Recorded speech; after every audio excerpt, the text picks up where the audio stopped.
আসসালামু আলাইকুম ওয়া রাহমাতুল্লাহি ওয়া বারাকাতুহু।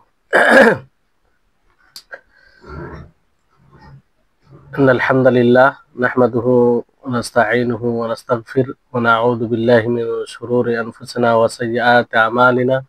মান ইয়াহদিহিল্লাহু ফালা মুদিল্লা লাহু ওয়া মান ইউদ্লিলহু ফালা হাদিয়া লাহু। ওয়া আশহাদু আন লা ইলাহা ইল্লাল্লাহু ওয়াহদাহু লা শারীকা লাহু ওয়া আশহাদু আন্না মুহাম্মাদান আবদুহু ওয়া রাসূলুহু। আম্মা বা'দ। رب اشرح لي صدري ويسر لي أمري واحلل عقدة من لساني يفقهوا قولي رب زدني علما رب زدني علما। সম্মানিত আজকের ক্লাসে উপস্থিত সুপ্রিয় ভাই সকল, সম্মানিত বোন, আলহামদুলিল্লাহ আমরা আল্লাহর বিশেষ রহমতে ধারাবাহিকভাবে উসুলুল হাদিসে আতিয়াবিল মিনা শেখ আব্দুল মুহসিন আল আব্বাদ হাফিজাহুল্লাহ বই পড়ে আসছি। আজকে প্রায় 19তম ক্লাস। তো পূর্বের ক্লাসগুলিতে অনেক বিষয় আমরা জানতে পেরেছি। আজকে যে বিষয়টি নিয়ে আলোচনা হবে সেটি হচ্ছে ওই নাম সম্পর্কে জানা। তো এটা আল্লাহ তাবারক ওয়া তাআলার বিশেষ রহমতের কারণেই আমরা এতদূর পৌঁছেছি। তারপর আমাদের সকলের প্রাণ প্রিয় নবী করিম মুহাম্মদ মুস্তাফা সাল্লাল্লাহু আলাইহি ওয়াসাল্লাম ওনার অসংখ্য শান্তি ধারা বর্ষিত হোক। আল্লাহুম্মা সাল্লি আলাইহি আল্লাহুম্মা বারিক আলাইহি।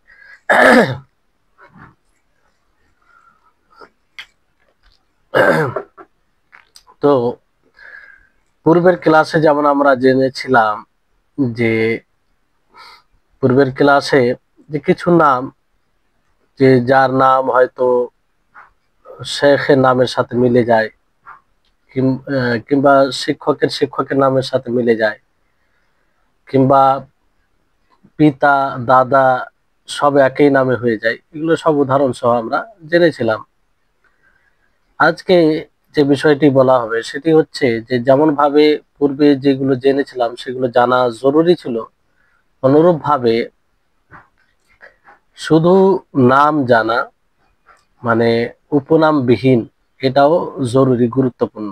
ওয়াকাযালিকা মিনাল মুহিম মারিফাতুল আসমা আল মুজাররাদা আনিল কুনা, যে শুধু নাম জানা উপনামবিহীন অথবা উপনাম জানা নামবিহীন এটাও জরুরি। কিংবা নাম, উপনাম এবং উপাধি এগুলো জানা, যাদের মানে একটাই নাম হয়।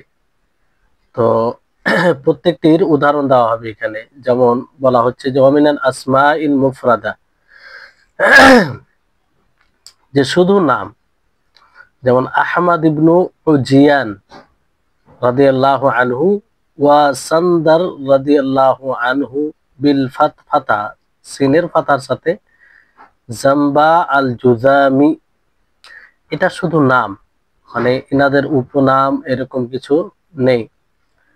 আর শুধু উপনাম যেমন আবুল আশরা উনার নাম হচ্ছে ওসামা, ওয়া আবুল ওবাইদিন বিতাসনিয়া ওয়া তাসগীর ওবাইদাইন, তো ইনার নাম হচ্ছে মুআবিয়া বিন সাবিরা, আব্দুল্লাহ ইবনে মাসউদ রাদিয়াল্লাহু তাআলা আনহুর ছাত্রর মধ্যে একজন। তো এনারা শুধু উপনামে রয়েছে, কিসে মানে উপনামে আবুল আশরা বলা হয়, অথচ ওসামা নাম কিংবা আবুল ওবাইদাইন, হ্যাঁ, তার আসল নাম হচ্ছে মুআবিয়া বিন সাবিরা। তো এরকম কিছু রাবি আছে যারা উপনামে পরিচিত শুধু। তারপরে শুধু আপনার উপাধি নামে, যেমন সাফিনাতু মাওলা রাসূলুল্লাহ সাল্লাল্লাহু আলাইহি সাল্লাম, ইনার নাম আসল হচ্ছে উমাইর আও মেহরান অথবা সালেহ, আর এছাড়া অন্য নামও বলা হয়েছে, কিন্তু সাফিনা মাওলা রাসূলুল্লাহ সাল্লাল্লাহু আলাইহি সাল্লাম এই নামেই পরিচিত। তারপর সাহানুন, উনার নাম হচ্ছে আব্দুস সালাম ইবনে সাঈদ আল কায়রওয়ানি, তো সাহানুন। তো এখানে আপনারা তিন রকম বিষয় দেখলেন, যে একটা হচ্ছে যে শুধু নামে, তাদের উপনাম কিংবা উপাধি নাম নেই, যেমন আহমদ ইবনে জিয়ান সান্দার। আর তারপরে কিছু শুধু উপনামে মানে জানা গিয়েছে, তাদের নাম আছে কিন্তু উপনামে মানে চর্চা আর কি। যেমন আবুল আশরা, হ্যাঁ, আবুল ওবায়দাইন। তারপরে কিছু আছে যে শুধু উপাধি নামে, উপাধি মানে কাউকে লকব উপাধি দেওয়া কোনো। তো যেমন সাফিনাত মাওলা রাসূলুল্লাহ সাল্লাল্লাহু আলাইহি সাল্লাম। তারপরে সাহনুন, সাহনুন এটা আসলে আসল নাম নয় কিন্তু উপাধি নাম। আসল নাম কি? আব্দুস সালাম ইবনু সাঈদ আল কায়রওয়ানি, সাহনুন উনার নাম। তো এই হচ্ছে বিষয়। তো এই ধরনের এইগুলো জানার মানে আলাদাভাবে আলোচনা করার উদ্দেশ্য এটাই, যাতে যারা এগুলো নিয়ে যাচাই বাছাই করবে তাদের এটা স্পষ্ট ধারণা থাকে যে এরকম হয়, এরকম হয়। তো এই হচ্ছে যে এটা জানা থাকলে অনেক ভুল থেকে আহ, মানে বেঁচে থাকবে। তারপরে অনুরূপভাবে যেমন নাম উপনাম জানা গুরুত্ব, অনুরূপভাবে আপনার উপাধি এবং সম্বন্ধীয় নাম জানাও গুরুত্বপূর্ণ। উপাধি ও সম্বন্ধীয় নাম জানাও গুরুত্বপূর্ণ। যেমন কখনো নাম দ্বারাই উপাধি হয়, মানে নামটাই উপাধি। যেমন সাফিনাত খাদিমিন নবী সাল্লাল্লাহু আলাইহি সাল্লাম, এটা মূলত উপাধি কিন্তু এই নামেই পরিচিত, এটাই নাম, নাম পড়ে গেছে, এরকম বিষয়। আর কখনো উপনাম দ্বারা হয়, যেমন আবু তুরা, মানে উপাধি নাম কখনো উপনাম দ্বারা হয়ে যায়। যেমন আবু তুরাব, এটা কার উপাধি? আলী ইবনে আবি তালিব রাদিয়াল্লাহু তাআলা আনহু। তো আবু তুরাব, অথচ এটা দেখতে উপনাম মনে হচ্ছে কিন্তু এটা লাকাব, উপাধি নাম উনার। জি, উনার আসলে আবু তুরাব এটা উপনাম নয় কিন্তু উপনামে উপনাম, উপনাম দ্বারা এটা উপাধি নাম। তারপরে সম্বন্ধীয় নাম, কোনো দিক দিয়ে সম্বন্ধ করতে গিয়ে, কোনো তার ব্যবসার দিকে কিংবা তার শরীরের গঠনের দিক দিয়ে, যেমন আরাজ বলা হয় নাংরাকে, যে খাইয়াত, খাইয়াত বলা হয় যে সেলাই করে, আর বাজ্জার কাপড়ওয়ালাকে। তো যে যেটা পেশা মানে কাজ করে সেটার দিকে সম্বন্ধ করে নাম পড়ে যায় তার, তো ওই নামেই কথা বলা হয় তার ব্যাপারে। তো এটা জানা থাকলে সুবিধা হবে। আর কখনো কাবিলার দিকে হয়, অনিসবা তাকাও তারাত ইলা কাবিলা, যেমন ওহুম বানু আবিন ওয়াহিদিন, যে এক বাপেরই সন্তান তারা। মানে নিসবত কাবিলার দিকে নিসবত বলতে কি, যে যারা এক বাপেরই সন্তান হবে। যেমন আল কোরাশি আর দাউসি, এগুলো কি কাবিলার নাম? কোরাশি, দাউসি, এইভাবে নিসবত করা হয় কাবিলার দিকে। কখনো আহ জন্মভূমির দিকে নিসবত করা হয়, ওয়াতানের দিকে, মাহাল্লু ইকামাতুল ইনসান, মানুষ যেখানে থাকে, যে শহরে থাকে, যে এলাকায় থাকে, সেই দিকে মানে নিসবত করা হয়। কখনো আবার যে কাজটি করে তার দিকে, কখনো যে পাড়ায় থাকে সেই জায়গার দিকে সম্বন্ধ করা হয়। যেমন বাগদাদি বলা হয়, ওয়াদাই বলা হয়, কাতেই বলা হয়। দারাকুতনি, ইনাকে সম্বন্ধ করে বলা হতো কাতিআতি দাকিক ও দারাকুতন। হ্যাঁ, তো আসলে এই দুটি বাগদাদে দুটি মহল্লা রয়েছে, মানে পাড়া রয়েছে। পাড়া বলতে গ্রামে যে আলাদা আলাদা খন্ড করে এক একটা পাড়া বলা হয়, ওরকম।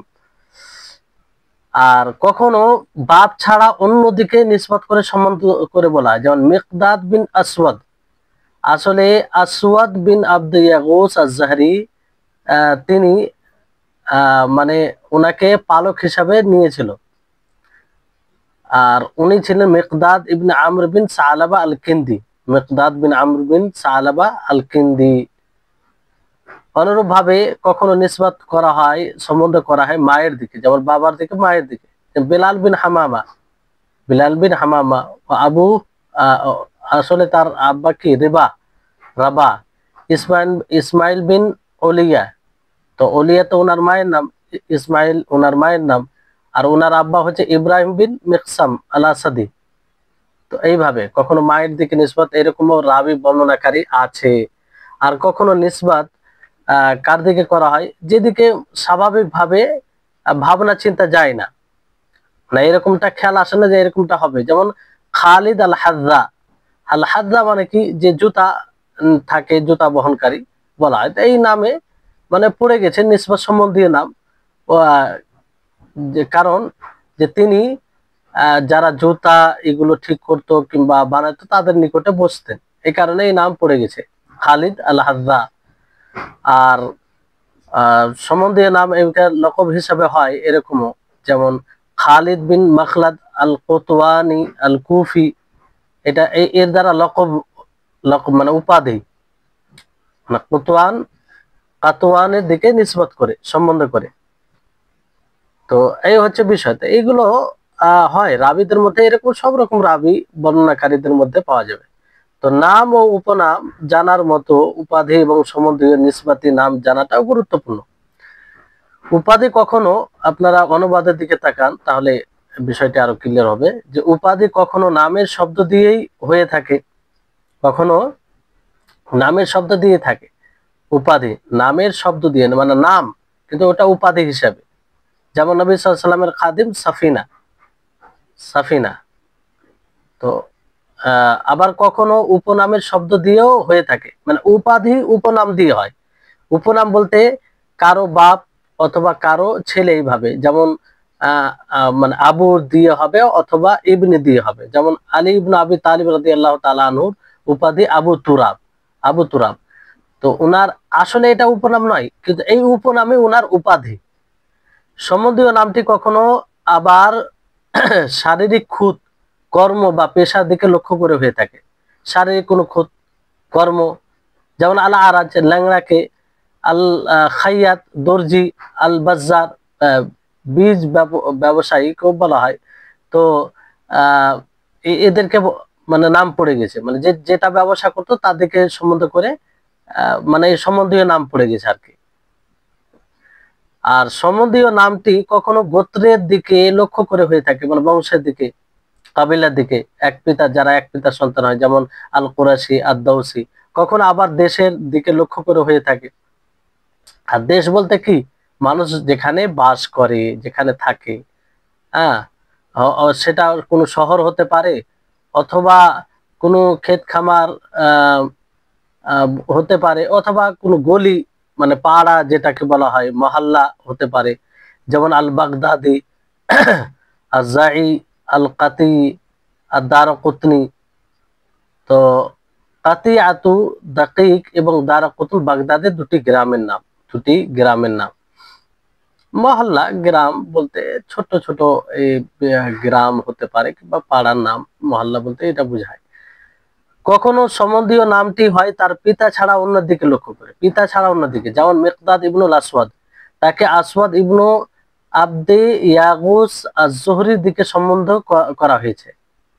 তিনি তার তত্ত্বাবধানে লালিত পালিত হয়েছিলেন এবং তাকে পর্যায়ে তিনি তাকে পালক পুত্র হিসেবে গ্রহণ করেন। এই হিসাবে তার দিকে নিসবত করা হয়েছে। আসলে ওনার পিতা নয়, আসলে তিনি হচ্ছেন মিকদাদ ইবনু আমর ইবন সালাবা আল কিন্দি, ইনার মানে আসল ইটা। কিন্তু যেহেতু পালক হিসেবে তাকে পুত্র হিসেবে গ্রহণ করেছিল, ফলে তার দিকে নিসবত করা হয়। কখনো আবার সম্বন্ধীয় নামটি হয় মায়ের দিকে লক্ষ্য করে, যেমনটা বলা হলো বেলাল ইবনে হামামা, তার পিতার নাম আসলে রাবা। অনুরূপ ভাবে ইসমাইল ইবনে উলাইয়া, তার পিতা হলেন ইব্রাহিম ইবনে মিকসাম আল আসাদি। সম্বন্ধীয় নামটি কখনো আবার এমন বিষয়ের দিকে লক্ষ্য করে হয় যেদিকে মন সচরাচর ধাবিত হয় না, আসলে ওইরকম ধারণা হয় না যেরকম হবে। যেমন খালিদ আল হাজ্জা, জুতাওয়ালা, তিনি জুতাওয়ালাদের কাছে বসতেন, তাই তাকেও জুতাওয়ালা বলে সম্বোধন করা হয়। কখনো কখনো সম্বন্ধীয় নিসবতি নামগুলো উপাধিতে লকবে পরিণত হয়, মানে সম্বন্ধীয় নাম উপাধিতে পরিণত হয়। যেমন খালিদ ইবনু আল মখলাদ কাতওয়ানি আল কুফি। তো কাতওয়ান শব্দের দিকে লক্ষ্য করে তাকে এই উপাধি দেওয়া হয়েছে, যার অর্থ হলো লম্বা পাওয়ালা কিন্তু ছোট ছোট ধাপ ফেলে এমন ব্যক্তি। তো এই হচ্ছে বিষয়। তো এগুলো হয়। তারপরে এখানে বলা হচ্ছে ওয়ামিনাল মুহিম আইজান মারিফাতু আসবাবিল আলকাব ওয়াল আনসাব, যে গুরুত্বপূর্ণ এটাও উপাধি এবং সম্বন্ধী ও নাম জানা, নামের কারণ গুলো জানাও উপাধি। যেমন নাম জানা জরুরি, উপাধি জানা জরুরি, সম্বন্ধীয় নাম জানা জরুরি, অনুরূপ ভাবে এর কারণ এটাও জানা জরুরি। কি কারণে এটা হয়, এর কারণ কি, কারণটা জানলে সুবিধা হবে। তো ইদ কাদ তাকুন আহয়ানা আলা খিলাফিজ জাহির, কারণ কারণটা জানলে আপনি বাস্তবতা বুঝতে পারবেন। কারণ যে শব্দ দ্বারা উপাধি হয়েছে কিংবা সম্বন্ধীয় নাম হয়েছে, যেটা বাহ্যিক শব্দ অর্থ দেয়, তার বিপরীত হয় কখনো, তার বিপরীত হয়, আসলে ওটা নয়, কিন্তু নাম পড়ে গেছে অন্য কোনো কারণে, অন্য কোনো কারণে। যেমন মুআবিয়া বিন আব্দুল করিম আদ-দল, মুআবিয়া বিন আব্দুল করিম আদ-দল মানে কি, জল মানে গুমরা, পথভ্রষ্ট। মুআবিয়া বিন আব্দুল করিম পথভ্রষ্ট, তা আসলে জলটা নাম কেন পড়লো, বাহ্যিক অর্থ দিয়ে এটাই বোঝায়। আসলে সে জল্লা ফি তারিকি মাক্কাতাল মুকাররমা, তিনি মক্কা মুকাররমায় রাস্তায় মানে দিশাহীন হয়ে গেছিলেন, মানে রাস্তা খুঁজে পাচ্ছিলেন না, এই জন্য ওনার পড়ে গেল যে জল। তো বাহ্যিক অর্থ যে গুমরা, কিন্তু পথভ্রষ্ট, আসলে এটা নয়, মানে রাস্তা না পাওয়া, রাস্তা না পাওয়া। অনুরূপ ভাবে আব্দুল্লাহ ইবনে মুহাম্মদ আদ-দাঈফ, জাইফ মানে দুর্বলকে বলা হয়। তো কেউ হঠাৎ করে শুনে কি ভাববে, যে মনে হয় দুর্বল ছিল, শারীরিক দুর্বল কিংবা অন্য কিছু দিক দিয়ে দুর্বল মনে করতে পারে, কিন্তু এর কারণটা যখন জানতে পারবে স্পষ্ট হয়ে যাবে যে এই কারণে তাকে জাইফ বলা হয়। তো কিসের কারণে এনাকে জয়ী বলা হতো, যে তেনার শারীরিক দুর্বলতার কারণে, শারীরিক দুর্বলতার কারণে দাঈফ বলা হতো। তারপরে হাফিজ আব্দুল গানি বিন সাঈদ আল আজদি তিনি বলেন রাজুলানি জালিলানি লাজিমাহুমা লাকাবানি কাবিহানি, যে দুই ব্যক্তি মানে দুই সম্মানিত ব্যক্তি, যাদের যাদের সাথে এক মন্দ উপাধি পড়ে গেছে, মন্দ উপাধি পড়ে গেছে, দুই মন্দ উপাধি তাদের সাথে, দুই সম্মানিত ব্যক্তির সাথে। যেমন হাসান ইবনে ইয়াজিদ আল কাবি, হাসান ইবনে ইয়াজিদ আল কাবি, আল কাবি মানে শক্তিশালী।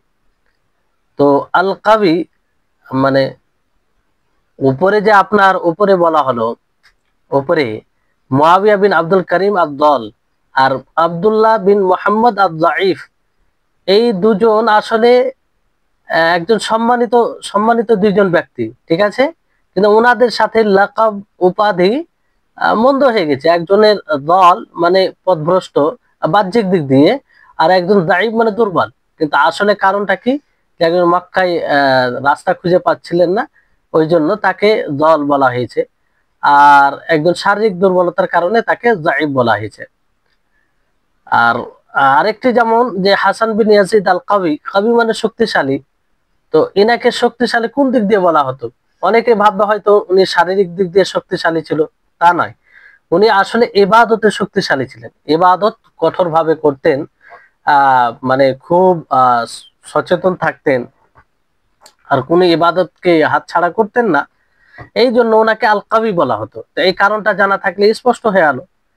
তারপর আবু মাসউদ উকবা বিন আমির আমির আল বদরি, তো বদরি নাকে বলা হয়েছে, মূলত তিনি বদর যুদ্ধে অংশগ্রহণ করেনি, আসলে তিনি ওই বদর নামক জায়গায় তিনি অবস্থান করেছিলেন, এই জন্য তিনাকে বদরি বলা হয়, এই জন্য বদরি বলা হয়, তো ওখানে থাকার কারণে। তো এই কারণটা জানা হলো তো স্পষ্ট হলো, তা না হলে অনেকেই বদরি সাহাবী মনে করবে যে ইনি বদর যুদ্ধে অংশগ্রহণ করেছে, এরকমটা মনে হবে। ফলে এই কারণগুলো জানা জরুরি। তারপরে এর সাথে মিলিত আর কিছু বিষয় রয়েছে, যে ওলামা এবং রাবি গ্রন্থের মধ্যে মাওয়ালি মানে মৃত্যু, এই বিষয়টি কিন্তু রাবিদের মধ্যে ভাই ভাই বোনের পরিচয়, ভাই বোনের পরিচয়, এটাও জেনে গেলে ভালো হবে। মানে যেগুলো আমরা জানলাম তার চেয়ে তার সাথে মিলিত বিষয়, যে আলেমগণ ও রাবিদের মধ্যে মাওয়ালিদেরকে চেনা এবং রাবিদের ভাই বোনদের সম্পর্কে জানা। মাওয়ালি কাকে বলে আগে আসবে আলোচনায়, জি, আগে আলোচনা আসবে এখানে। যেমন আনওয়াউল ওয়ালা, ওয়ালা বলতে মৈত্রী সম্পর্কের প্রকার ভেদ, বলতে বন্ধুত্ব সম্পর্ক, এটা কয়েক প্রকারের হয়, কয়েক প্রকারের হয়।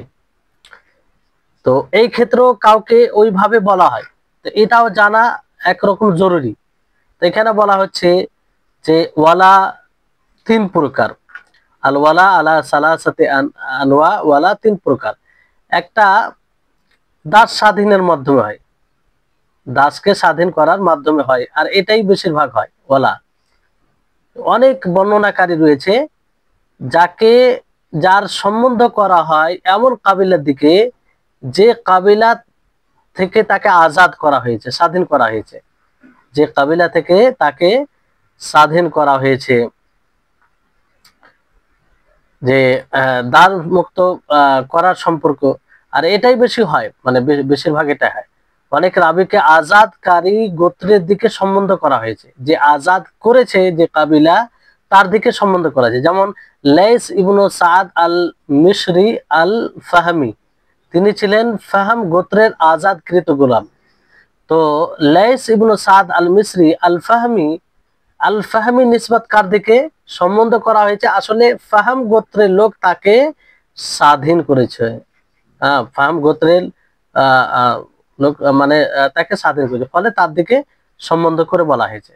তাহলে এটা স্পষ্ট হলো যে লাইস ইবনে সাদ আল মিশরি আল ফাহমি, অনেকেই ভাববে বংশের নাম, অনেকেই ভাববে যে আর অন্যদিকে নিসবত রয়েছে, কিন্তু এটা যখন স্পষ্ট হলো, জেনে গেল যে না, তা ফাহাম হচ্ছে তার মানে আজাদকৃত একটি গোত্র। হ্যাঁ, তারপরে ওয়ালা বিল ইসলাম, ইসলামের মাধ্যমে যেটা ওয়ালা সম্পর্ক হয়। আর সেটা কেমন করে? কোনো ব্যক্তি অপর ব্যক্তির হাতে ইসলাম গ্রহণ করে, কোনো ব্যক্তি অপর ব্যক্তির হাতে ইসলাম গ্রহণ করে, তখন তাকে উক্ত ব্যক্তির গোত্রের দিকে সম্বন্ধ করা হয়। যার হাতে ইসলাম গ্রহণ করে তার গোত্রের দিকে সম্বন্ধ করা হয়। যেমন মুহাম্মদ ইবনু ইসমাইল আল বুখারী আল জৌফি, ইমাম বুখারী আপনারা নাম শুনেছেন। তো তার দাদা মুগীরা ইয়ামান ইবনু আখনাস আল জৌফির হাতে ইসলাম গ্রহণ করেন, আল জৌফি হাতে ইসলাম গ্রহণ, তাই তাকে তার দিকে সম্বন্ধ করা হয়, আল জৌফি বলা হয়। বুঝতে পারলেন? তো অনেকেই শুরুতে দেখে কি মনে করবে? মনে করবে এটাই যে জৌফি মনে হয় ওনার কোনো আপন কবিলা কিংবা আর অন্য কিছু দিকে নিষ্পত করা হয়েছে, কিন্তু আসলে এটা নয়।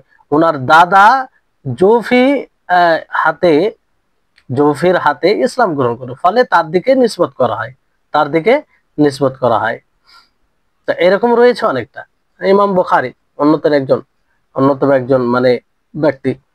তারপরে ওয়ালা বিল হিলফ, ওয়ালা বিল হিলফ এটা সাহায্য সহযোগিতার যে চুক্তি হয়, চুক্তি সূত্রে এই সম্পর্কটা হয়, চুক্তি সূত্রে এই সম্পর্কটা হয়। তো হায় অক্ষর জেদ দিয়ে যদি বলেন মহা হেলফ, মানে বিল হেলফ, মহালাফা থেকে এটা মানে উৎপত্তি আর কি, যার অর্থ পারস্পরিক সাহায্য সহায়তা করার উপরে যে চুক্তি হয় সেটাকে মহালাফা বলে। ইমাম মালিক ইবনু আনাস আল আসবাহি আত-তাইমি মানে ইনাদের চুক্তি সূত্রে এটা সম্পর্ক, কেননা তার গোত্র কুরাইশ বংশের তাইম শাখার সাথে চুক্তির মাধ্যমে মিত্র হয়েছিল। তাইম যে তাইম যে মানে কুরাইশ বংশের তাইম শাখা রয়েছে, তার সাথে চুক্তির মাধ্যমে মিত্র হয়েছিল, মানে বন্ধুত্ব সম্পর্ক হয়েছিল চুক্তির মাধ্যমে, ফলে তার দিকে নিসবত করা হয়, তাইমের দিকে। এই জন্য বলা হয় মালিক ইবনু আনাস আল আসবাহি আত-তাইমি। তা আত-তাইমি উনার আসল গোত্র নয়, আসল উনার বংশ নয়, বরং তাইমের সাথে চুক্তি হয়েছিল, তাইমের সাথে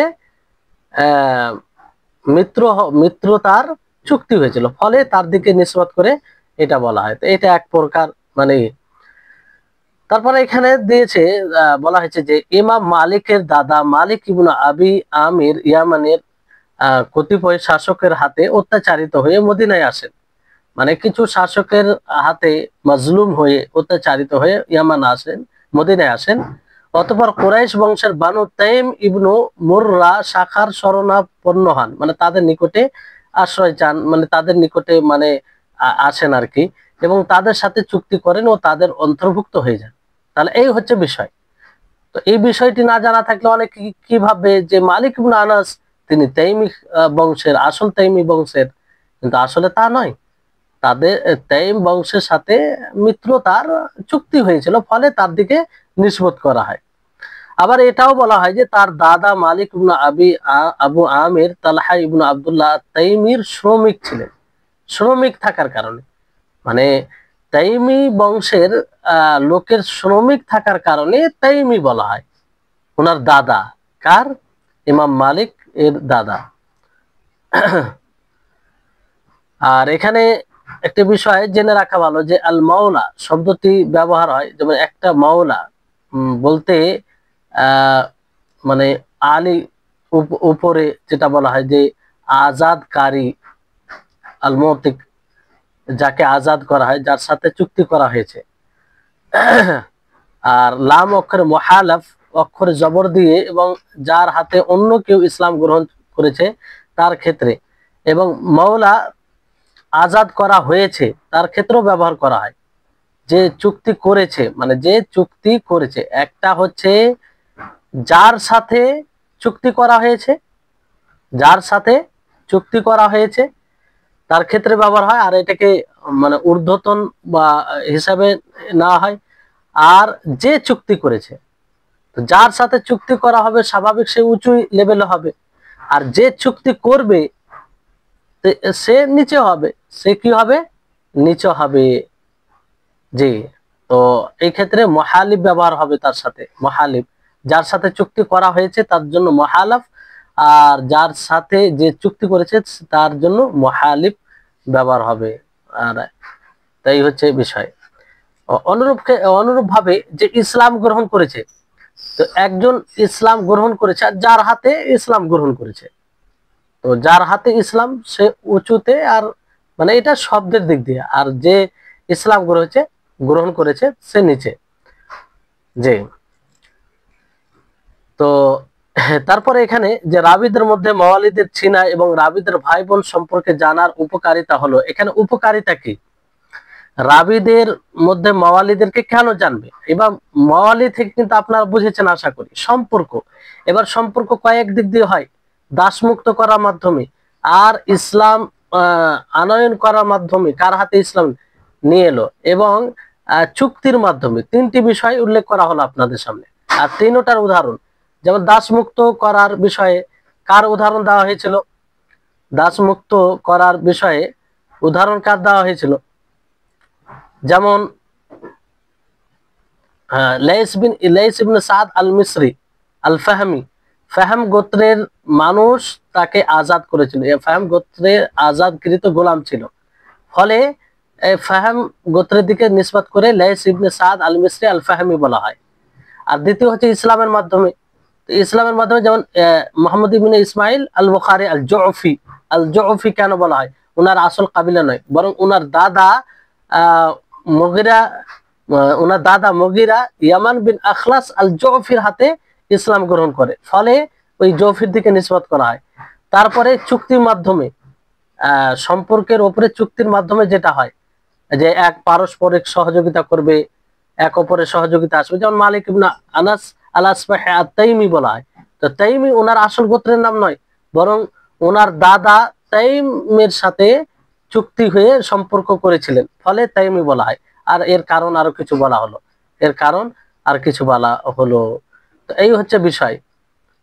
তো এর লাভ উপকারিতা কি? একটা হচ্ছে যে যাতে মানুষ তালগোল পাকানো থেকে নিরাপত্তা থাকে, এরকম কিছু না ঘটে। আর মানে একাধিক রাবি মনে না করে, একাধিক বর্ণনাকারী মনে না করে, এরকম বিষয়। আর এরকমটা ধারণা না করে যে ভাইকে, যেটা ভাই নয় তাকে ভাই মনে করে নেওয়া। যে ভাই ভাই বোনদেরকে, রাবিদের বর্ণনাকারীদের ভাই বোনদেরকে চিনতে পারলে কি হবে, যে এমন কাউকে ভাই মনে করা থেকে নিরাপদ থাকা। যেমন আব্দুল্লাহ ইবনে দিনার, ও আমর ইবনে দিনার, তারা দুইজন একই স্তরের রাবী, কিন্তু তারা পরস্পর ভাই নন, পরস্পর ভাই নন। যেমন আব্দুল্লাহ ইবনে দিনার, আমর ইবনে দিনার, এখানে বিষয়টি দেখেন যে মনে হচ্ছে ভাই, আর একই স্তরের রাবী, একই লেভেলের, মানে একই স্তর, স্তর বলতে আপনারা বুঝেছেন, কিন্তু তারা পরস্পর ভাই নন। এটা না জানলে অনেকে ভাই মনে করবে, অনেকে কি মনে করবে, ভাই মনে করবে। তো এটা লাভ। তো রাবিদের মধ্যে মাওয়ালিদের চেনা ও রাবিদের ভাই বোন সম্পর্কে জানার উপকারিতা হলো তালগোল পাকিয়ে যাওয়া থেকে নিরাপদ থাকা, এবং কয়েকজন ব্যক্তিকে একই ব্যক্তি মনে করা থেকে নিরাপদ থাকা, অথবা পিতার নামে মিল থাকার কারণে ভাই নয় এমন কাউকে ভাই মনে করা থেকে নিরাপদ থাকা, যেমন আব্দুল্লাহ ইবনে দিনার, আমর ইবনে দিনার। জি। এখানে আরেকটি ওয়ালা, যেটা বিষয় আরো ব্যাখ্যামূলক এখানে বলা হচ্ছে যে ওয়ালা ধরেন যে এক হচ্ছে পছন্দের লোকের সাহায্য করা, ভালোবাসা করা, সম্মান শ্রদ্ধা করা এবং প্রকাশ্যে প্রকাশ্যে ও গোপনে তাদের পাশে থাকা, এটা এক প্রকার ওয়ালা। আপনি পছন্দের লোককে ভালোবাসছেন, তাদের সাহায্য করছেন, সম্মান শ্রদ্ধা করছেন গোপনে প্রকাশ্যে, এটাও এক প্রকার ওয়ালা। আর দ্বিতীয় ওয়ালা হচ্ছে আরেক প্রকার ওয়ালা, যে আল্লাহ ও তার রাসূল, ইসলাম ও ইসলামের অনুসারী মুসলিমদের ভালোবাসা এবং আল্লাহ তার রাসূল, ইসলাম ও তার অনুসারী মুসলিমদের সাহায্য করা, মানে ইসলামের ভিত্তিতে সর্বোপরি মুসলিমদের সাথে সুসম্পর্ক রাখার নামে হলো ওয়ালা। আর এই ওয়ালা ব্যাপারে অন্য আপনারা পড়েছেন। তো যেমন ওয়ালার মাধ্যমে মূলত দুই পক্ষের মাঝে রক্ত ও বংশীয় সম্পর্কে নেই সম্পর্ক কায়েম হয়, ফলে তারা এক অপরের বিপদ আপদে ছুটে যায়। এমনকি উক্ত ইসলাম গ্রহণকারী ব্যক্তি কিংবা দাস দাসীর মৃত্যুর পরে যদি তার ওয়ারিস বা আসাবা কেউ যদি না থাকে, তাহলে মিত্রতা স্থাপনকারী ব্যক্তি তার সম্পদের মালিক হয়ে যাবে। তাহলে এই বিষয়টি কত গুরুত্বপূর্ণ, যে কেউ যদি ওয়ারিস না থাকে, তাহলে মিত্রতা যার সাথে স্থাপন হয়েছে সে তার মালিক হবে, সে তার মালিক হবে। তাহলে ইসলামের এটা গুরুত্ব আছে, ইসলামে এটা গুরুত্ব আছে। তো মাওলা যে শব্দটা শুনেন, মাওলা এই শব্দটি আসল অর্থ হচ্ছে কর্তা, মনিব, আজাদকৃত দাস, মিত্র, বন্ধু ইত্যাদি। তো ঊর্ধ্বতন ও অধস্তন দুটি শ্রেণীকেই বোঝাতে মাওলা শব্দটি ব্যবহৃত হয়। বাক্যের পূর্বাপর সম্পর্ক বা প্রেক্ষাপট দেখে নির্ণয় করতে হবে। এবার দুটো ক্ষেত্রে এটা মাওলা ব্যবহার হয়, কিন্তু বাক্যের প্রেক্ষাপট কি এটা দেখে আপনাকে বুঝতে হবে শব্দটি কোন অর্থে ব্যবহৃত হয়েছে। এই শব্দটির মধ্যে ঊর্ধ্বতন তিনজন অন্তর্ভুক্ত, তিনজন আসবে। মানে ঊর্ধ্বতন যখন বলা হবে, উদ্দেশ্য হবে, তখন তিন প্রকার ব্যক্তি আসবে। একটা হচ্ছে আজাদকৃত, আজাদকৃত নয়, আজাদকারী তথা মনিব, মানে যে মালিক হবে, যে আজাদ করবে, স্বাধীন করবে, সে। দ্বিতীয় হচ্ছে যার সাথে চুক্তি করা হয়েছে, যেটা বলে চুক্তি যার সাথে করা হয়েছে, যার সাথে চুক্তি করা হয়েছে, সেটা যে কোনো ভিত্তিতে হোক। তারপরে তৃতীয় হচ্ছে যার হাতে অন্য কেউ ইসলাম গ্রহণ করেছে। তো এগুলো কিসে আসবে? এগুলো আসবে আপনার ঊর্ধ্বতন এতে আসবে। আর অধস্তন এতে শ্রেণীর মধ্যে যারা আসবে, তারা হচ্ছে আজাদকৃত দাস, যে দাস আজাদ হয়েছে সে আসবে। তৃতীয় হচ্ছে যে অন্য কারোর সাথে চুক্তি করেছে, অন্য কারোর সাথে সে চুক্তি করেছে যে আমি এইভাবে এটা করব। আর তৃতীয় হচ্ছে যে অন্যর হাতে ইসলাম গ্রহণ করেছে, মানে তার বিপরীত প্রথম। তাহলে এইভাবে। তো এটা আপনি মাওলা ঊর্ধ্বতনে ব্যবহার হচ্ছে না এটা অধস্তনে ব্যবহার হচ্ছে, এটা আপনি আগে পিছে দেখে বুঝতে পারবেন। জি। তো এটা একটা গুরুত্বপূর্ণ বিষয় ছিল, যে রাবিদের ক্ষেত্রে এটা জানা, কারণ অনেক রাবি এরকম ভাবে রয়েছে যে তাদের কাবিলার দিকে নিসবত নয়, আসলে যে স্বাধীন করেছে তার দিকে নিসবত, সে গোত্রের দিকে নিসবত, কিংবা যার হাতে ইসলাম এনেছে তার দাদা কিংবা তার উপরে কেউ ইসলাম এনেছে, ওই ক্ষেত্রে তার দিকে নিসবত করা হয়েছে। আর তার উদাহরণ আপনাদেরকে বলা হলো। এবার আসুন যে কিতাবাতুল হাদিস ওয়া আরদুহু ওয়া ইসমাউহু ওয়া রিহলাতু ফি তালাবিহি, হাদিস লিপিবদ্ধ করা, সম্পাদন করা, বর্ণনা করা এবং হাদিস সংগ্রহের জন্য সফর করা, এগুলো বিষয়ে কিছু জরুরি কথা বলা হবে আর কি। তো এখানে সর্বপ্রথম কিতাবাতুল হাদিসের ব্যাপারে বলা হচ্ছে যে কিতাবাতুল হাদিস এটা বলতে কি বোঝায়? ওয়াহিয়া আন তাকুনা বিখাত্তিন ওয়াদিহিন জালিয়িন ওয়া ইউশাক্কালুল মুশকিল মিনহু ওয়া ইউনাক্কাত ওয়া ইউকতাব সাকিত আলাল হাশিয়াতিল ইউমনা ইন আমকানা ওয়া ইল্লা ফাফিল ইসরা। এখানে বলা হচ্ছে যে কিতাবুল হাদিস, হাদিস লিপিবদ্ধ করা বলতে যে সুস্পষ্ট শব্দে লিখনিতে সেটা লেখা হবে, আর যেটা মুশকিল কঠিন হবে তার মানে আকার দেওয়া হবে, অর্থাৎ রাফা জের জাবার যা আছে এটা নির্ণয় করে বলা হবে যে এর উপরে কি হবে, তারপরে নোক্তা দিয়ে লিখতে হবে। আর যেগুলো ছুটে গিয়েছে সেগুলো টিকাতে লিখতে হবে, ডানের টিকাতে অথবা বামের টিকাতে। ডানের টিকাতে সম্ভব হলে ডানের টিকাতে, না হলে বামের টিকাতে। মানে এইভাবে কিতাবাতুল হাদিস হয় যে সুস্পষ্ট শব্দে লিখতে হবে, সুস্পষ্ট ভাবে যেন বোঝা যায় অক্ষরে। তারপরে যেখানে মুশকিল মনে হবে যে এটা পড়া মুশকিল হচ্ছে, তো ওখানে নির্ধারণ করবে যে এটা এর সাথে জাবার হবে, এটা জের হবে, এরকম ভাবে নোক্তা দিয়ে লিখতে হবে। আর যেটা ছুটে গেছে সেটা হাসিয়াতে লিখতে হবে, হাসিয়া মানে টিকা, টিকায় লিখতে হবে। জি, এইভাবে কিতাবাতুল হাদিস হয়, মানে এতটা মানে খেয়াল করে। তারপর সেমাউল হাদিস বলতে হুয়া তালাক্কিহি ওয়া আখযুহু আনিল মাশায়েখ, হুয়া তালাক্কিহি ওয়া আখযুহু আনিল মাশায়েখ, মানে সেটা কি ওস্তাদের কাছ থেকে হাদিস সংগ্রহ করা ও গ্রহণ করা। ওস্তাদের কাছ থেকে হাদিস সংগ্রহ করা ও গ্রহণ করা, এটাকে সেমাউল হাদিস বলা হয়। কি বলা হয়? এটাকে সেমাউল হাদিস বলা হয়। এর শর্ত কি, মানে কখন এটা সেমাউল হাদিস হবে, এর শর্ত কি?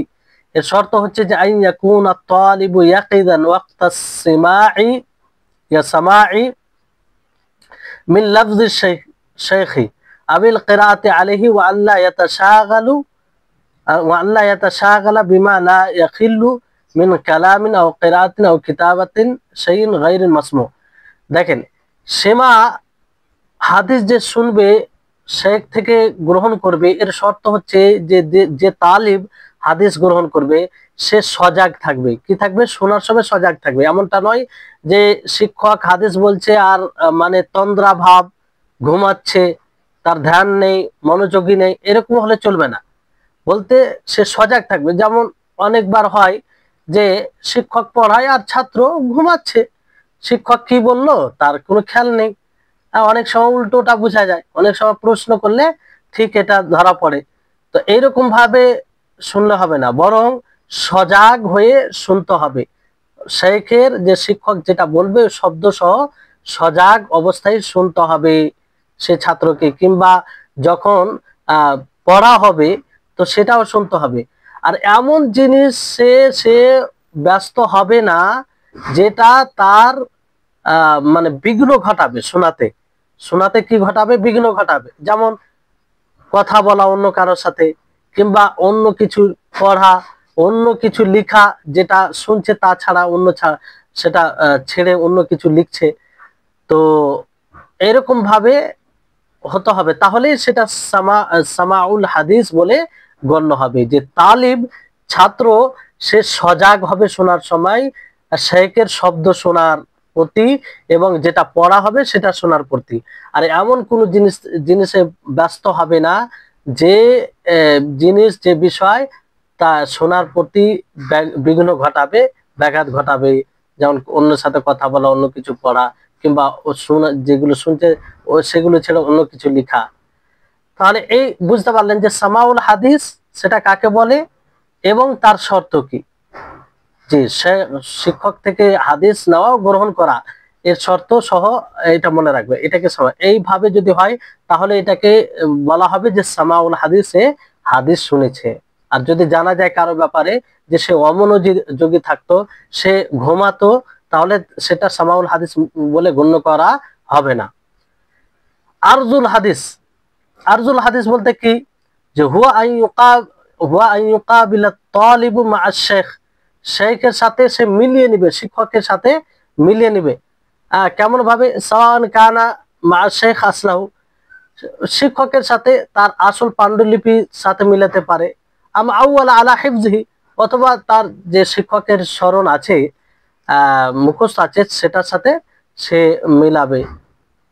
আও ইউকাবিল মা সিকাতিন গায়রিহি, কিংবা গ্রহণযোগ্যতার সাথে অন্যদের সাথে মিলাতে পারে। আই ইউকাবিলুহু বিনাফসি আলা আসলি শাইখি আও ফারইন মুকাবিল আলাইহি, কিংবা সে মিলাবে, নিজে নিজে মিলাবে শেখের কোনো আসল পাণ্ডুলিপি থেকে, কিংবা যেটা শেখের পক্ষ থেকে এসেছে সেটা থেকে মিলাবে। তো আরজুল হাদিসটা আর একটু ভালো করে বুঝুন, যে ছাত্র তার লিখিত বিষয়গুলো ওস্তাদের সাথে মিলিয়ে নেবে। কিভাবে মিলাবে? ওস্তাদের কাছে মূল পাণ্ডুলিপি থাকতে পারে, অথবা তিনি তার স্মৃতির উপরে নির্ভর করতে পারেন, অথবা ছাত্র অন্য কোনো নির্ভরযোগ্য কারো সাথে মিলিয়ে নিতে পারে, অন্য কোনো নির্ভর কারোর সাথে, কিংবা নিজে নিজেই ওস্তাদের মূল পাণ্ডুলিপির সাথে বা ওস্তাদের কাছে সম্পাদনা করে নেওয়া কোনো অনুলিপির সাথে মিলিয়ে নিতে পারে। তাহলে এই হচ্ছে আরদুল হাদিস, এই হচ্ছে আরদুল হাদিস। তারপরে ইসমাউল হাদিস। ইসমাউল হাদিস কাকে বলে? ইসমাউল হাদিস বলা হয় যে হুয়া তাহদিস বিহি, মানে ইসমা মানে শোনানো, হাদিস শোনানো, মানে হাদিস বর্ণনা করা। এর শর্ত কি? যে আইয়াকুনা শাইখু ইয়াকিদান ওয়াক্তাল ইসমাই ওয়াত তাহাদ্দুস, যে শিক্ষক সে সজাগ থাকবে হাদিস শোনানোর সময়, হাদিস বর্ণনা করার সময় সে সজাগ থাকবে। গায়রা মাশগুলিন বিমা ইয়াখুল, মানে যে জিনিসটা বিঘ্ন ঘটাবে সেটাতে ব্যস্ত থাকবে না। ওয়া আইয়াকুনা আদাউহু মিন আসলিহি আল্লাযী সামিআ ফীহি, আর তার মানে আদায় তার মূল পাণ্ডুলিপি থেকে হবে যেটাতে সে শুনেছে, অথবা তারই কিছু যেটাতে মিলিয়ে রেখেছে সেটা থেকে, মানে এমন জায়গা থেকে সে শোনাবে যেটাতে আসলের সাথে মিলিয়ে রেখেছে। যদি এটা সম্ভব না হয় তো কমসে কম সে অনুমতি দিবে। কি দিবে? অনুমতি দিবে। তাহলে ইসমাউল হাদিস, হাদিস বর্ণনা করা, এটা বলতে কি বুঝায়?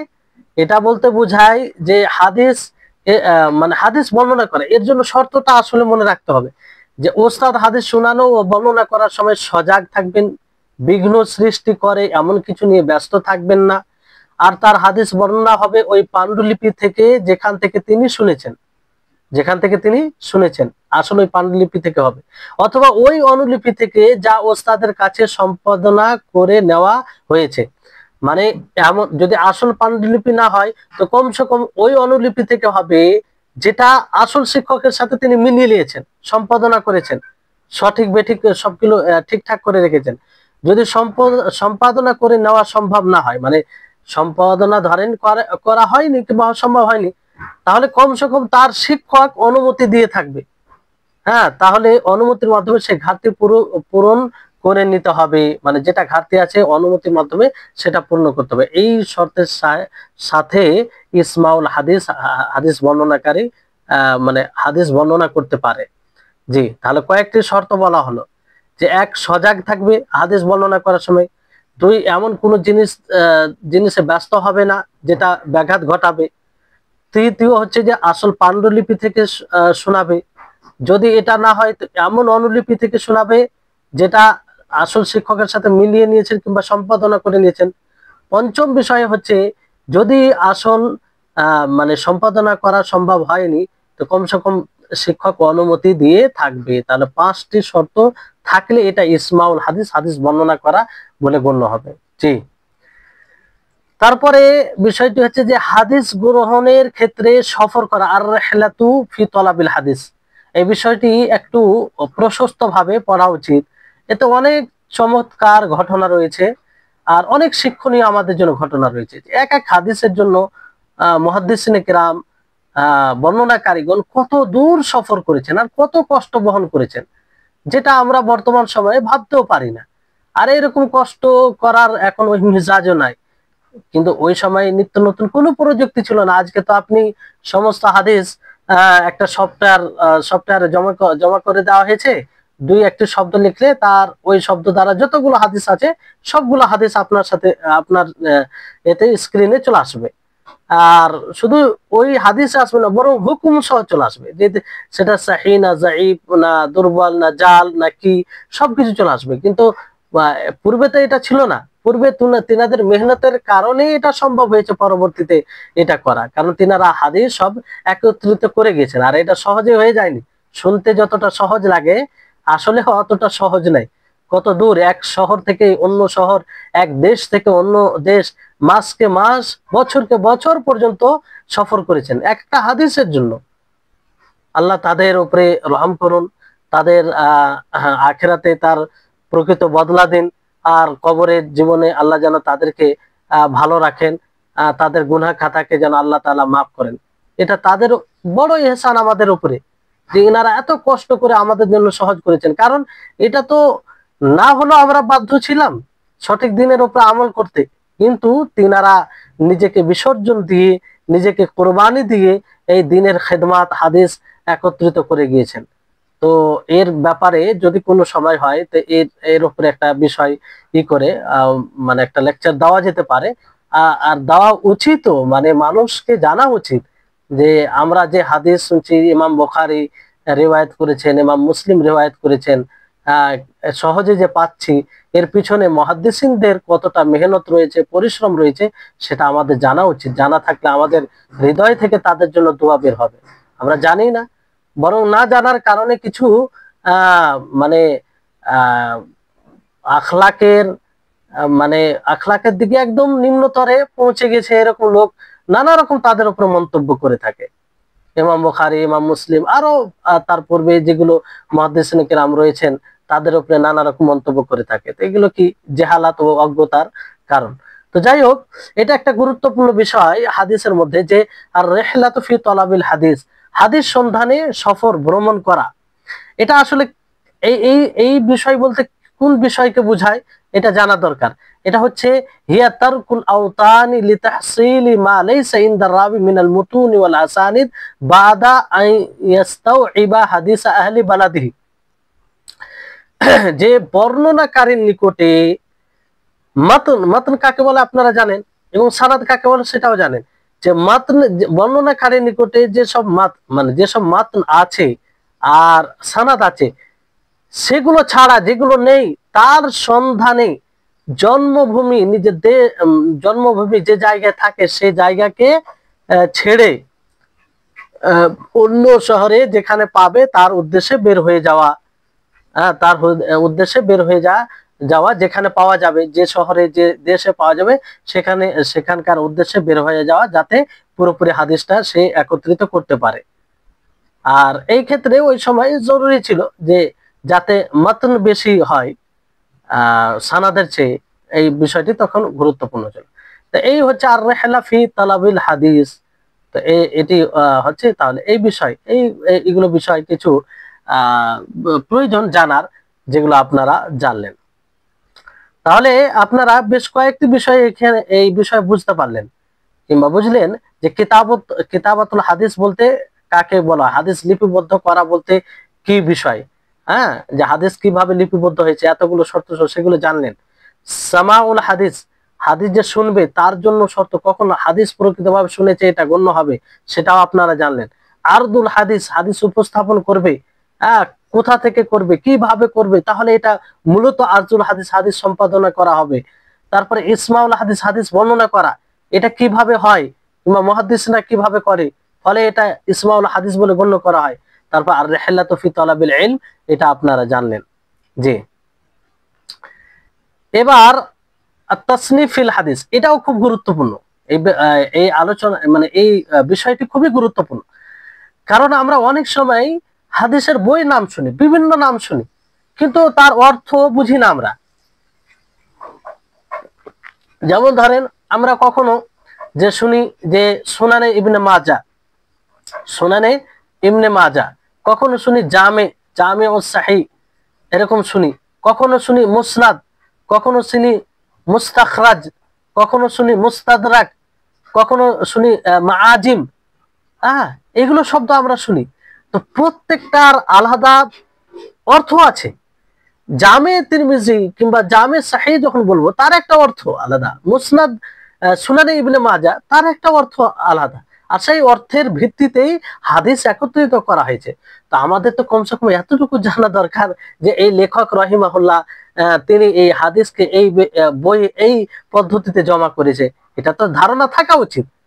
এগুলো তো মানে শুধু আলেম ওলামা জানবে এরকম নয়, মানে যতটা, যেমন আপনি জেনারেল নলেজের ব্যাপারে এটা খেয়াল রাখেন যে যে যতটা জানবে তাকে ও ততটা চালাক মনে করা হয়, আর যে যতটা অজ্ঞ থাকবে তার ব্যাপারে ধারণা করা হয় যে লোকটি ভালো জানে না, জ্ঞান রাখে না, দুনিয়ার ব্যাপারে খবর রাখে না।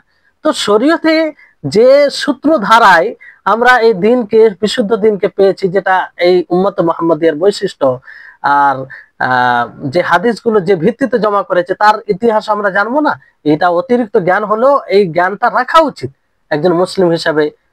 মুহাদ্দিসিনে কেরাম এইভাবে হাদিসকে একত্রিত করেছেন, তো তাদের বইগুলো সব আলাদা আলাদা মানে অ্যাঙ্গেলে জমা করেছেন, তো সেটার কি ওটার প্রেক্ষাপট কি এটা জানা আমাদের জন্য জরুরি। তো তাসনিফ বলতে হাদিস বিষয় গ্রন্থ সংকলন। তো গ্রন্থ সংকলন এক ভাবে হয়নি, বিভিন্ন ভাবে বিভিন্ন পদ্ধতিতে হয়েছে। আর আপনারা বিভিন্ন ভাবে যে নাম শুনেছেন, তো বিভিন্ন নাম শুনেন তার মানে বিভিন্ন পদ্ধতিতে হয়েছে, সবগুলো এক নয়, সবগুলো এক নয়। তো এখানে বলা হচ্ছে যে ইয়াজিবু আলা মান ইয়াজিদু মিন নাফসিহি আল মুকাদ্দারা আলা তাসনিফ আল হাদিস আল ইশতিগাল বিযালিক লিকাই ইয়াজমা আল মুফতারিকা ওয়া ইউকাররিব আল বাঈদা ওয়া ইউওয়াদ্দিহ আল মুশকিলা ওয়া ইউবাইয়িন আল মুজমাল। এখানে যে জরুরি তাদের উপরে যারা নিজেকে সক্ষম মনে করেন লিপিবদ্ধ সংকলন করার উপরে, নিজেকে ওই রকম মানে অভিজ্ঞ মনে করেন যে লিখতে পারবো, তাকে এই কাজে ব্যস্ত হওয়া জরুরি। কারণ এতে কি হবে যে বিচ্ছিন্ন হাদিস একত্রিত হবে, আর যেটা দূরবর্তী বুঝতে অসুবিধা হচ্ছে সেটাকে কাছে করবে, সহজ করবে, আর যেটা কঠিন হবে সেটা তৌজি করবে, সুস্পষ্ট করবে। তারপর সংক্ষিপ্ত যেটা মুজমাল একদম একদম সংক্ষিপ্ত বোঝা যায় না সেটাকে মানে করবে, স্পষ্ট করবে। তো এটা যারা এর প্রতি সক্ষম, যারা এর যোগ্যতা রাখে তাদের এটা করা জরুরি। হ্যাঁ, وألا يخرج مصنف من يده إلا بعد تهذيبه وتكرار النظر فيه وليكن تأليفه فيما يعم الاحتياج إليه ويكثر الانتفاع به। যে কোন সংকলন তার হাত থেকে অতক্ষণ পর্যন্ত প্রকাশিত হবে না, মানে বাইরে বের হবে না যতক্ষণ পর্যন্ত সেটাকে ভালোভাবে দেখবে, সেটাকে মানে ভালোভাবে সাজিয়ে নিবে, বারবার তার দিকে দৃষ্টিপাত করবে যাতে কোনো প্রকারে ভুল না থাকে, যাতে ওই সংকলনটি সকলের জন্য লাভবান হয়, মানে মানে তা দ্বারা সকলে উপকৃত হয়, তা দ্বারা সকলে কি হয়, উপকৃত হয়। তো এই হচ্ছে তাসনিফের সংকলন করার উদ্দেশ্য। তো আসুন প্রথম হচ্ছে আল জাওয়ামে। আপনারা জামে সাহিহ শুনেছেন, আল জাওয়ামে, জাওয়ামে বলতে কোন হাদিসের সংকলনকে বলা হয়, কি ধরনের সংকলনকে বলা হয়? তো আল জামে বলা হয়, ভালো করে শুনুন, যে কুল্লু কিতাবিন ইয়াকুনু জামিআন লি আহাদিস আল আকাইদ ওয়াল আহকাম ওয়ার রিকাক ওয়া আদাব আল আকল ওয়াশ শুরব ওয়াস সাফর ওয়াল কিয়াম ওয়াল কুউদ ওয়াত তাফসীর ওয়াস-সিয়ার ওয়াত তারিখ ওয়াল ফিতান ওয়াল মানাকিব ওয়াল মাসালিক। যে প্রত্যেক ওই কিতাব, যে কিতাবে আকায়েদ সম্পৃক্ত, মানে আকীদার সম্পর্কে হাদিস, বিভিন্ন বিধানের সম্পর্কে হাদিস, তারপরে হৃদয়কে নরম করার সাথে সম্পৃক্ত হাদিস, শিষ্টাচার সম্পর্কে হাদিস, খাবার ও পানাহার, ভ্রমণ, দাঁড় হওয়ার, তারপরে যে আপনার ব্যবসা বিজনেস করার, তাফসির, জীবনী, তারপরে তারিখ, ইতিহাস, ফিতনা আর বৈশিষ্ট্য, এগুলো সব সম্পর্কে হাদিস যে গ্রন্থে সংকলন করা হবে, একত্রিত করা হবে, তাকে জামে বলা হয়। তাহলে আপনি জামে যাকে তাকে বলতে পারেন না। তো এই জন্য আপনারা নাম শুনলেন আল জামিউস সাহিহ লিল ইমামিল বুখারী, কারণ ইমাম বুখারী রাহিমাহুল্লাহ তিনি তার সহিহ গ্রন্থে সর্বপ্রকারের হাদিস জমা করেছেন, সব প্রকারে, আকীদা বলেন, আহকাম বলেন, রিকাক বলেন, যে হৃদয়কে নরম করে, এরকম শিষ্টাচার মানে খাবার পানাহার সফর ভ্রমণ সবকিছু বিষয়ে তিনি হাদিস জমা জমা করেছেন। ফলে তিনার বইয়ের নাম কি হচ্ছে আল জামিউস সহিহ লিল ইমামিল বুখারী। বুঝতে পারলেন? তাহলে জামে যখন শুনবেন তখন বুঝতে পারবেন।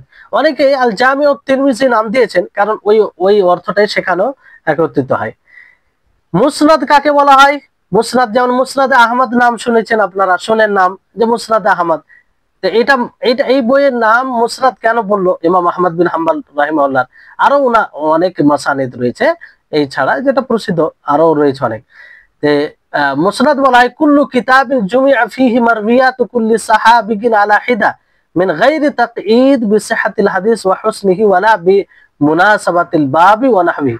যে প্রত্যেক ওই কিতাবকে বলা হয় যে কিতাবে সমস্ত মানে সমস্ত সাহাবীর রিওয়ায়াতকে স্বতন্ত্রভাবে একত্রিত করা হয়, সংকলন করা হয়, হাদিসের বিশুদ্ধতা ও হাদিসের দুর্বলতা বর্ণনা করা ছাড়াই, আর কোনো বাব পরিচ্ছেদ না দিয়েই, মানে সাহাবী হিসাবে হাদিসকে বর্ণনা করা সমস্ত সাহাবী।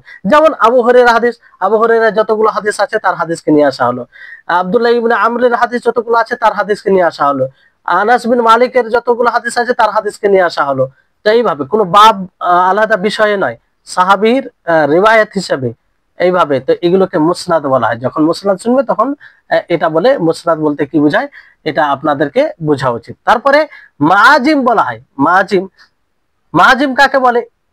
মাআজিম বলা হয় কুল্লু কিতাবিন তুযকারু ফীহিল আহাদিস আলা তারতিবিশ শুয়ুখ ওয়াল গালিব ফীহি আত-তারতিব আলা হুরুফিল হিজা মিথলু আল মাআজিম আস-সালাসাতু লিত-তাবরানি আল মু'জামুল কাবীর আল মু'জামুল আওসাত আল মু'জামুস সাগীর।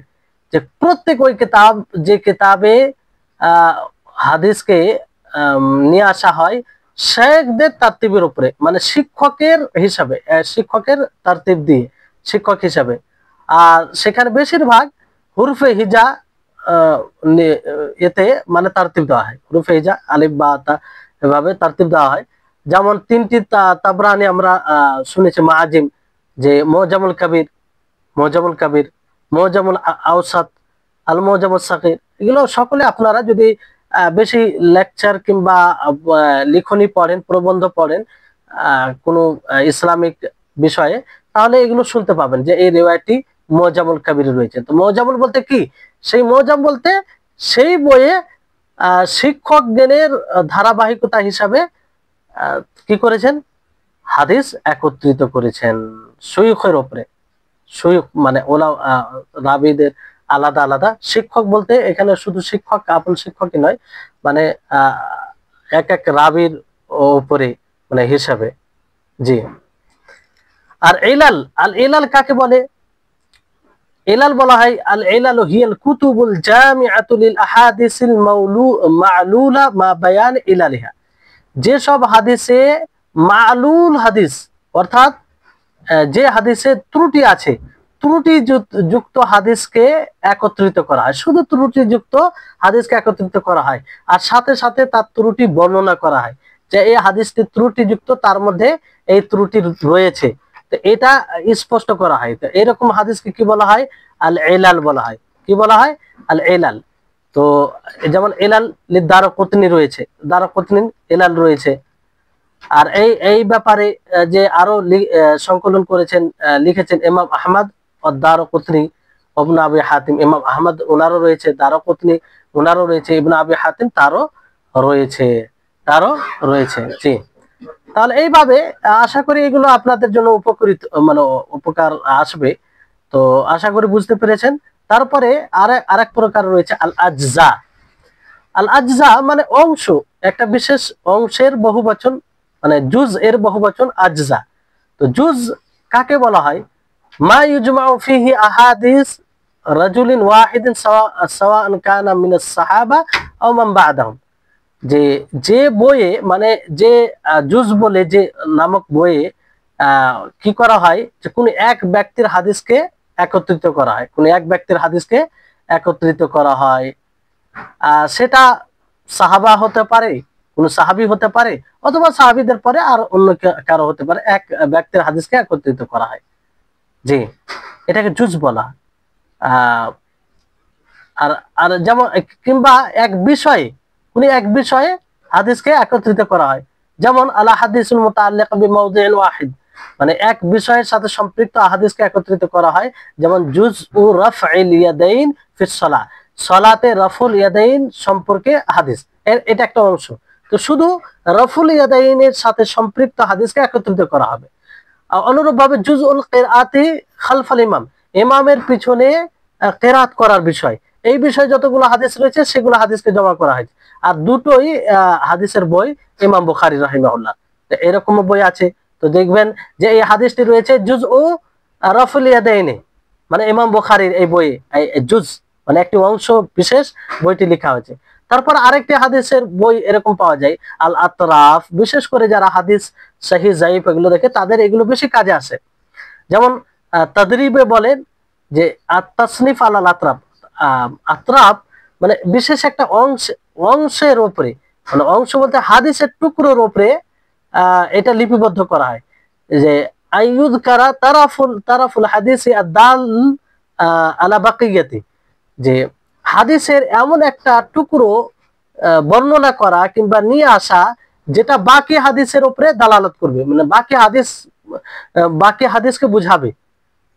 আর সাথে সাথে তার সানাদকেও একত্রিত করা হয়, পুরোপুরি সানাদকে অথবা কোনো খাস কিতাবের সানাদকে, যে অমুক কিতাবের সানাদ সহ শুধু বর্ণনা করা হয়। যেমন রয়েছে তুহফাতুল আশরাফ বিমাআরিফাতিল আতরাফ, তুহফাতুল আশরাফ বিমাআরিফাতিল আতরাফ লিল হাফিজ আবুল হুজ্জাজ আল মিজ্জি। তো এই হচ্ছে বিষয়। তো এই মানে তুহফাতুল আশরাফে কি করা হয়েছে, পুরো হাদিস নয়, হাদিসের একটা টুকরো, ওটাকে এমন টুকরোটা নিয়েছে যে টুকরোটা দেখে বোঝা যাবে যে বাকি অন্য হাদিসটা কি আছে, মানে বাকি অংশটা কি আছে। আর সেটা সানাদ সহ, কখনো কখনো পুরোপুরি সানাদ থাকে, কখনো একটা কোনো বিশেষ কিতাবের, যে এই কিতাবের সানাদ সহ একটা খাস মানে শর্তযুক্ত থাকে। জি, তারপরে আল মুস্তাদরাকাত, আল মুস্তাদরাকাত বলতে বলা হয় যে কুল্লু কিতাবিন উস্তুদরিকা ফিহি মা ফাতা সাহিবা কিতাবিন আখার আলা শারতি মিসল আল মুস্তাদরাক আলা সাহিহাইন লিআবি আব্দুল্লাহ আল হাকিম আন-নিসাবুরি। মুস্তাদরাক বলতে প্রত্যেক ওই কিতাবকে বোঝায় যে কিতাবের উপরে লেখা হয় যে আসল কিতাবের লেখক ছুটে গেছে অথচ তার শর্তের উপর হাদিসটি রয়েছে। বুঝতে পারছেন? উদাহরণ দিয়ে বুঝতে পারবেন।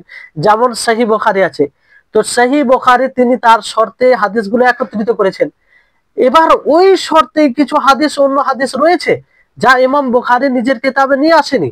তো যে মুস্তাদরাক মানে ইস্তিদরাক করে, সে কি করে যে ইমাম বুখারী রাহমাতুল্লাহ আলাইহির শর্তে যেগুলো তার সহিহ বুখারীতে নেই, মানে যেগুলো হাদিস আছে তাছাড়া অন্য হাদিস রয়েছে যেটা ইমাম বুখারীর শর্তের মধ্যে আওতায় চলে আসে, সেই হাদিসগুলোকে একত্রিত করে, আর এটাকে মুস্তাদরাক বলা হয়। তো যার উপরে মুস্তাদরাক করা হবে তার উপরে তার নাম নিয়ে বলা হবে। যেমন সহিহাইনের উপরে মুস্তাদরাক, তো আল মুস্তাদরাক আলা সাহিহাইন লিআবি আব্দুল্লাহ আল হাকিম আন-নিসাবুরি, মানে আবু আব্দুল্লাহ আল হাকিম আন-নিসাবুরির মুস্তাদরাক আলা সাহিহাইন, মুস্তাদরাক মানে সহিহাইনের উপরে মুস্তাদরাক ইস্তিদরাক করেছেন। মানে কি, যে সহিহ বুখারী ও সহিহ মুসলিমে যেসব হাদিস নেই অথচ তাদের শর্তের মধ্যে চলে আসছে, তো সেই হাদিসগুলোকে এক করেছেন। বুঝতে পারলেন? এই হচ্ছে বিষয়। এবার এখানে একটা প্রশ্ন জাগতে পারে যে সেই হাদিসগুলো কি, যেটা ধরেন যে মানে শর্তের উপরে এক করেছেন, হাদিসগুলোকে ইস্তিদরাক করেছেন, তো সহিহ বুখারী যেমন সহিহ আইনের উপরে ইস্তিদরাক করেছে, তো সহিহ বুখারীতে যেগুলো হাদিস আছে তার সমান মান পাবে কি? না, তার সমান মান পাবে না। কারণ হতে পারে যে গোপন কিছু ত্রুটি আছে যার কারণে তিনি ওই হাদিসকে নেননি, এটাও কারণ হতে পারে।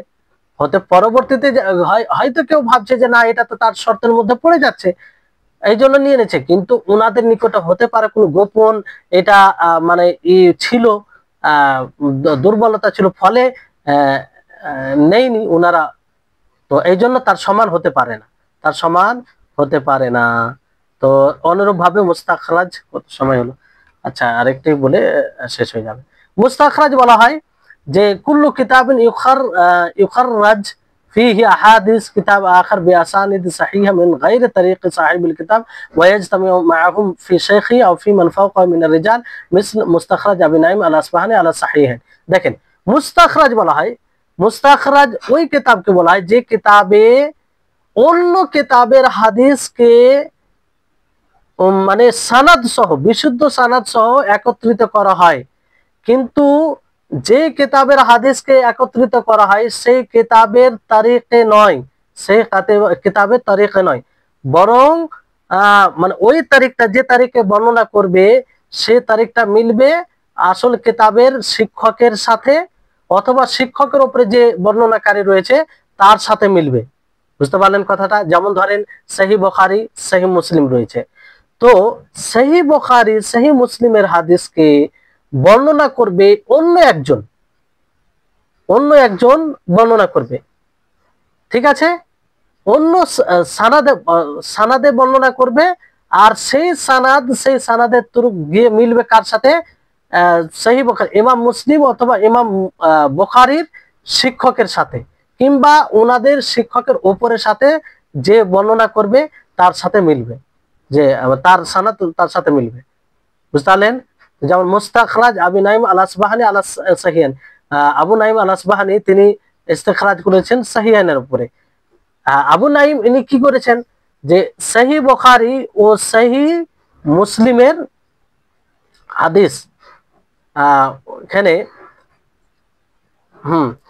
ওই সহিহ বুখারী সহিহ মুসলিমের হাদিস বর্ণনা করেছেন, নিয়ে এসেছেন, মানে সহিহ মুসলিম ও ইমাম বুখারী ও ইমাম মুসলিমের তারিখ ছাড়া অন্য তারিখে নিয়ে এসেছেন, যে তারিখটি ইমাম বুখারী ও ইমাম মুসলিমের শিক্ষকের সাথে মিলবে, কিংবা তিনাদের শিক্ষকের উপরের সাথে কোনো রাবির সাথে মিলবে। এটাকেই মুস্তাখরাজ বলা হয়। এটাকে কি বলা হয়? মুস্তাখরাজ বলা হয়। তবে এখানে একটা খেয়াল রাখতে হবে, ওয়াল মুস্তাখরিজুনা লাম ইয়ালতাজিমু গালিবান ফি মাতনিল হাদিস লাফজুল কিতাব আল মুখাররাজ আলাইহি, যে মুস্তাখরিজ যারা এটা করে তারা এটা মানে জরুরি ভাবে না যে মাতনে হাদিস একই হবে, মানে সহিহ বুখারীতে যেটা আছে আসল মূল যেটা সহিহ বুখারীতে সেটাতে যেটা আছে সেটাই হবে, মানে শব্দগুলো ভিন্ন হতে পারে। এই জন্য কেউ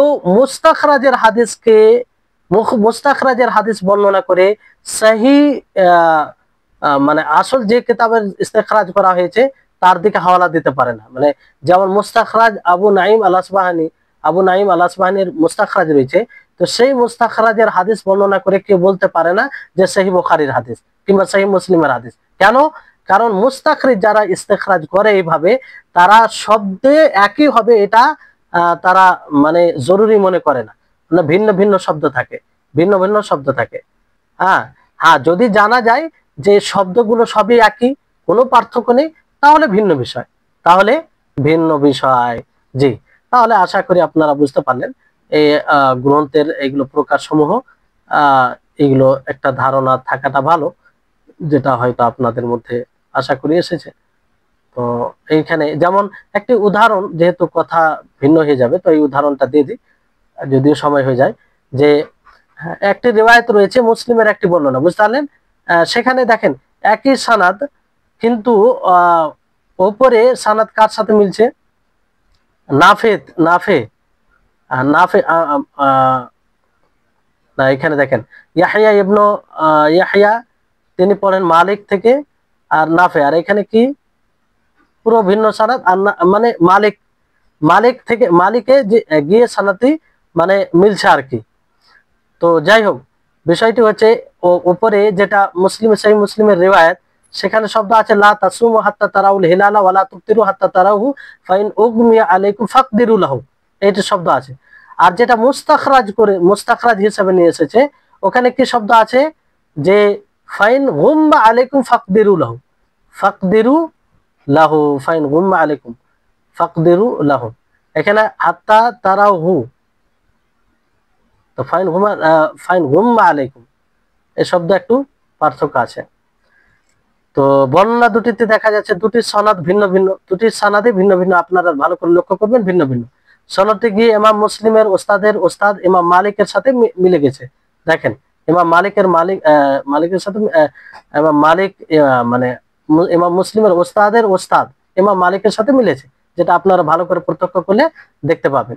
তারপরে দুটি বর্ণনার শব্দে কিছুটা পার্থক্য রয়েছে, কিছুটা পার্থক্য। তাই সূত্র উল্লেখ করার সময় দ্বিতীয় কিতাবের শব্দগুলোকে সহিহ মুসলিমের এর শব্দ বলে চালিয়ে দেওয়া ঠিক হবে না। এটা একটা স্পষ্ট উদাহরণ, আপনারা ভালোভাবে আরো এই উদাহরণটি দেখে নেবেন, সানাদটি ভালো করে দেখেন যে পুরো সানাদ ভিন্ন, কিন্তু ইমাম মালিকের কাছে গিয়ে সেই সানাদটি মিলছে। তো আল্লাহ তাআলা যেন আমাদের জন্য এইসব বিষয়কে সহজ করেন, আর আল্লাহ আমাদের ইলমি যেন আল্লাহ তাআলা বারাকা দান করেন, ইলমে নাফি দান করেন, যে ইলম দ্বারা আমরা দুনিয়াতে এবং আখিরাতে উপকৃত হতে পারি। ওয়া আখির দাওয়ানা আনিল হামদুলিল্লাহি রাব্বিল আলামিন। আসসালামু আলাইকুম ওয়া রাহমাতুল্লাহি ওয়া বারাকাতুহু।